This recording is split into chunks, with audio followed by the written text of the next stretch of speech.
World health officials have called the situation in Gaza, quote, indescribable, with hospitals crammed, morgues overflowing and doctors performing surgery without anesthesia. Helping shed light on the growing humanitarian crisis is Dr. Margaret Harris of the World Health Organization. Dr. Harris, thank you for joining us once again. Now, reports are that the entire health system has collapsed in Gaza. Talk to us about the scope of what that actually means. What that actually means is, despite in the impossible situation, doctors and nurses are continuing, but they cannot do their work the way they need to. They're receiving more and more and more very severely injured patients, as you've just been describing. You know, we've got 22,000 or more injured people. And remember, if you got injured a week ago severely, you're still in hospital, but more people are coming in. But they lack the supply, the hospitals lack the supplies, they lack the anesthesia, they lack the antisepsis, they lack the clean water. So the doctors can't even clean the burns and the wounds, which is what the injured people are suffering from.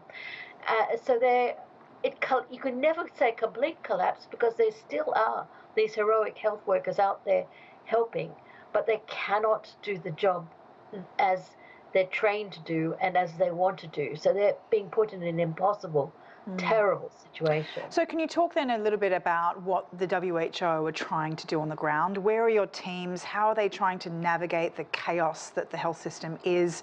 And what are they dealing with on a day-by-day basis, and not just in terms of trying to treat people, but also in terms of trying to keep themselves and their teams safe?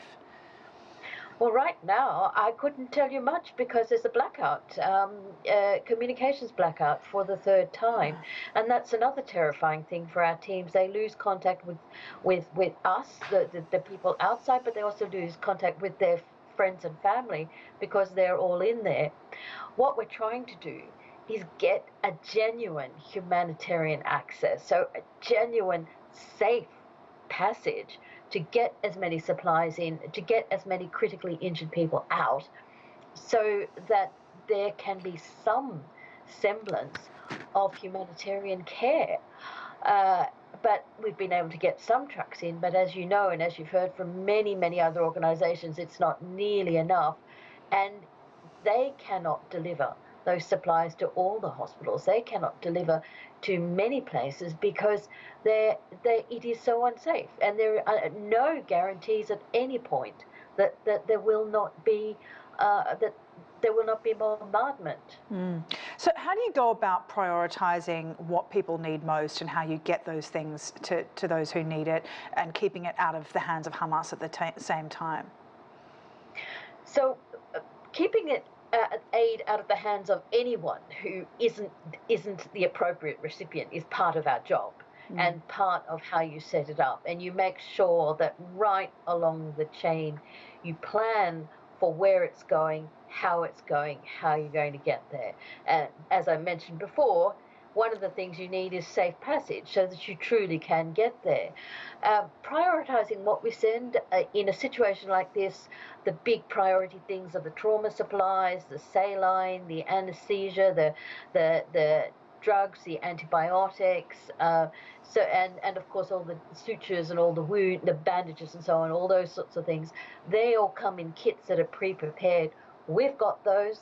They're in our Dubai hub. They've come to Egypt. They're ready to go. Trouble is making sure they actually do that, go that last distance safely to the hospitals.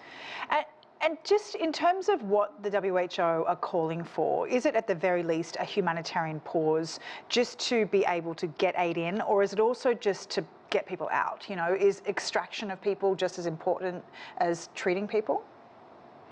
Getting people who are severely injured would make a very big difference, because the hospitals could keep functioning and at least deal with people who could be treated first aid style, but get the people who've got a chance of surviving and surviving without severe disability if they can be moved out.